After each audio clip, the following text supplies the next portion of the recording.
কোথায় যে গেল? পুরো স্টেশন খোঁজা শেষ, কোথাও তো পেলাম না। দেখেন কারোর সাথে পালিয়ে গেছে নাকি। একদম আজে বাজে কথা বলবি না। তুই জানিস ও আমাকে কতটা ভালোবাসে? ও আমাকে ছেড়ে কখনোই যাবে না। নিশ্চয়ই কোনো একটা ঝামেলা পড়েছি।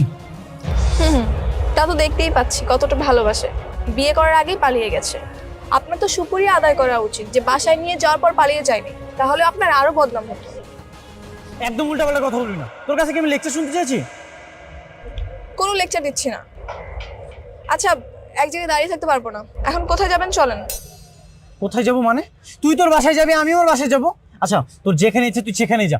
তোর সাথে আমি আর 1 মিনিটও থাকতে চাই না। যা এখান থেকে। আমি কোথায় যাব? হ্যাঁ, আপনি চলেন, আমাকে থানায় নিয়ে চলেন। আমি থানায় গিয়ে সবকিছু বলবো যে আপনি আমাকে স্টেশন থেকে কিডন্যাপ করেছেন। কি সাংঘাতিক মেয়ে রে বাবা! তুই কি আমাকে হুমকি দিচ্ছিস? কোনো হুমকি দিচ্ছি না, আপনি চলেন থানায়, আমি পুলিশের কাছে গিয়ে সবকিছু বলবো।